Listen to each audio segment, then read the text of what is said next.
இறந்தவர்களுடைய படத்தை எந்த திசையில மாட்டணும், எந்த திசையில மாட்டக்கூடாது? ஸோ அது கரெக்டாக சில பேர் பார்த்தீங்கன்னா ஒரு ஃபோட்டோ வைப்பாங்க, அதே ஃபோட்டோ வருஷத்தில் ஒரு நாள் படைப்பாங்க, சாப்பாடுலாம் செய்வாங்க, கரெக்டாக ஃபார்ம் பண்ணுவாங்க. அந்த ஃபார்மாலிட்டிஸ் முடிச்சோன்னா அந்த படத்தை எடுத்து மேலே மாட்டுவாங்க. வீடு கோஸாக இருக்குது, எனக்கு இடம் கிடையாது, இது இல்லை நான் வடக்கில் மாட்டுவேன், இல்லை மேற்கில் தான் மாட்டுவேன் அப்படின்லாம் செஞ்சிங்கன்னா மாட்டவே கூடாது. அதுக்கு பதில் நீங்கள் எடுத்து கபோர்டில் எடுத்து பீரோவில் வச்சுருங்க. பக்தர்கள் தெய்வம் ஃபோட்டோ, இப்போ அம்மன் ஃபோட்டோ வைக்கிறோம், ஆஞ்சநேயர் ஃபோட்டோ வைக்கிறோம், சாய்பாபா ஃபோட்டோ வைக்கிறோம், சித்தர்கள் ஃபோட்டோ வைக்கிறோம், கோபு சித்தர் வைக்கிறோம், சித்தர்கள் ஃபோட்டோ வைக்கிறோம். இதெல்லாமே வேறு. எனக்கே ஒரு வாஸ்து தேவைமா. கடவுள் படைக்கும் போது பார்த்தீங்கன்னா எது நம்ம பார்க்கணும், எது பார்க்கக்கூடாதுன்னா கரெக்டாக படைச்சாரு.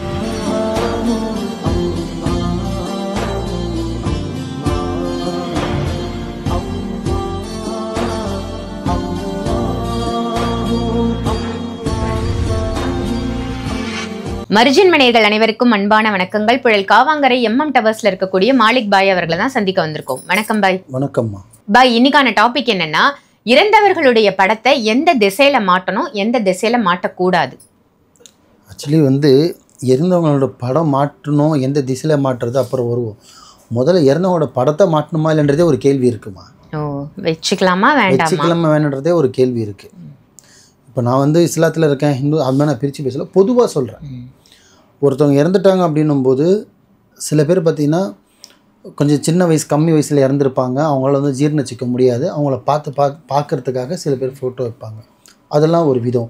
அதேமாதிரி சில பேர் சீனியர் சிட்டிசன்ஸோ தாத்தா பாட்டி ஃபோட்டோ வச்சு படைப்பாங்க. பாரம்பரியமாக இதை பண்ணிட்டு வருது, அது கெடுத்து சொல்ல முடியாது. ஆனால் என்ன கேட்டால் வைக்கலாமா வைக்கக்கூடாதுன்னா நான் வைக்கக்கூடாதுன்னு நான் சொல்லுவேன். ஏன் அப்படின்னா அதனால் ப்ளஸ்ஸும் நிறைய இருக்குது, மைனஸும் நிறைய இருக்குது. ஆனால் அது மக்களுக்கு சொன்னால் அது ஏற்றுக்கிற தன்மை மக்களுக்கு இல்லை. அப்போ நாங்கள் பாரம்பரியமாக பண்ணுறவங்களே வைக்கக்கூடாதுன்னுவாங்க. அது வச்சிங்கன்னா அதுக்கு தகுந்த மாதிரி நீங்கள் அதை கரெக்டாக ஃபாலோ பண்ணணும். முதல்ல எப்படி சாமி ஃபோட்டோ எப்படி நம்ம பத்திரமா சாமி ரூமோ பூஜை ரூமோ எப்படி நம்ம சுத்தபத்தமாக இருந்து எப்படி பத்திரமா மெயின்டைன் பண்ணுவோமோ, எப்படி கரெக்டாக ஃபாலோ பண்ணுவோமோ, அது மாதிரி இறந்தவங்களோட ஃபோட்டோ வச்சா அதுக்கு தகுந்த மாதிரி நீங்கள் ஃபாலோ பண்ணணும். ஏதோ ஆக்ட்ரஸ் ஃபோட்டோ மாட்டுற மாதிரி நம்ம கார்ட்டூன்ஸ் ஃபோட்டோவோ ஸ்டாச்சு மாட்டுற மாதிரிலாம் மாட்டி வச்சுட்டு சும்மா மேலே மாட்டி வச்சுட்டு அதுக்கெல்லாம் பிரயோஜனமே இல்லையில்ல. ஸோ அது கரெக்டாக சில பேர் பார்த்திங்கன்னா ஒரு ஃபோட்டோ வைப்பாங்க, அதே ஃபோட்டோ வருஷத்தில் ஒரு நாள் படைப்பாங்க, சாப்பாடுலாம் செய்வாங்க, கரெக்டாக ஃபார்ம் பண்ணுவாங்க. அந்த ஃபார்மாலிட்டிஸ் முடிச்சோன்னா அந்த படத்தை எடுத்து மேலே மாட்டிடுவாங்க. இது சில பேர் ஃபாலோ பண்ணுவாங்க. அந்த வீட்டில் பாருங்கள் இன்றைக்கும் சுபிட்சமாக இருக்கும், நல்லாவே இருக்கும். சில பேர் எடுத்து வச்சுறதோடு சரி, அதை பராமரிக்க மாட்டாங்க. அதனால் பராமரிக்க முடிஞ்சால் என்னால் முடியும், வருஷம் நான் கரெக்டாக எல்லாமே பண்ணுவேன்னா தாராளமாக நீங்கள் இறந்தவங்கள படத்தை மாட்டலாம். இல்லை போய் என்னால் ஃபோட்டோ மட்டும் தான் வைக்க முடியும், எனக்கு ஃபார்மாலிட்டிஸ்லாம் பண்ண முடியாது, அதனால் முடியாதுன்னா தயவு செஞ்சு ஃபோட்டோ வச்சு இருக்கிறவங்க மறந்து போனது கூட கஷ்டப்படுத்தாதீங்க, நான் அவ்வளோ தான் சொல்லுவேன். ஆனால் இறந்தவங்களோட ஃபோட்டோ மாட்டலாமான்னும் போது எந்த திசையில் மாட்டோன்னா முழுக்க பார்த்தீங்கன்னா தெற்கு திசையில் தான் மாட்டணும்.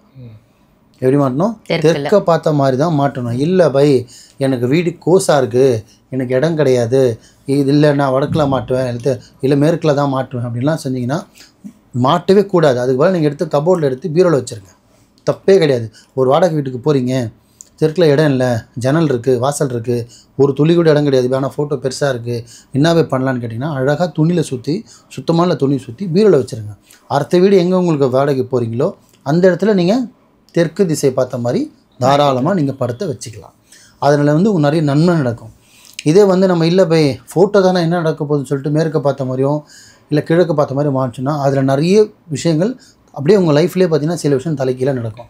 ஏன்னா நான் ஃபஸ்ட்டே சொன்னேன், முதல்ல வைக்கவே கூடாது. ப்ரொசீஜராக கரெக்டாக பண்ணுற மாதிரி தான் அதை செய்யணும். அதனால் அதே மாதிரி சில பேர் பார்த்தீங்கன்னா நிறைய சாமி படம் ஜோடிச்சு வச்சிருப்பாங்க. இப்போ அடுத்து நான் தான் கேட்போன்னு இருந்தேன், ஏன்னா பூஜை ரூம்ல சில பேர் இறந்தவர்களுடைய ஃபோட்டோவை மாட்டுறாங்க, இது சரியா?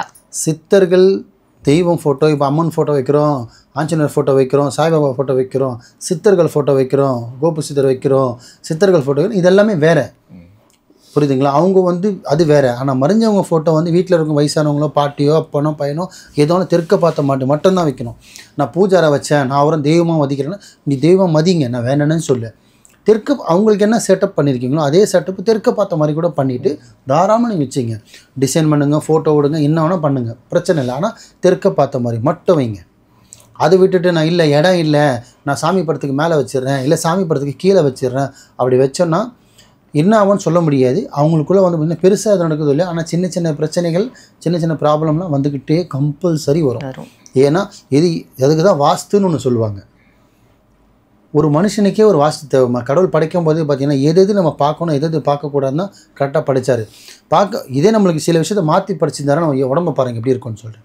நம்மளாலே கன்றாவியாக இருக்குமா இருக்காதா? அதே மாதிரி தான் சில விஷயம் நம்ம பார்க்கணும், சில விஷயம் நம்ம பார்க்கக்கூடாது.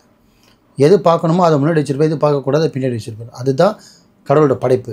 அதை வந்து நம்ம மாற்றிக்கிறது தான் வந்து இஷ்டத்துக்கு. அந்த மாதிரி தான் ஃபோட்டோஸ் எல்லாம் வந்து தயவு செஞ்சு மறைஞ்சவங்க ஃபோட்டோ வைக்கணுன்ற எண்ணம் இருந்தால் தான் அது கரெக்டான ப்ரொசீஜராக ஃபாலோ பண்ணுங்கள். தெற்கு திசையில் வைங்க, நல்லா இருப்பீங்க. ரொம்ப சிறப்பாக சொன்னீங்க பாய். இறந்தவர்களுடைய படத்தை எந்த திசை நோக்கி மாட்டணும் அப்படின்னு அழகான பதிவு கொடுத்ததற்கு நன்றி. நன்றிம்மா.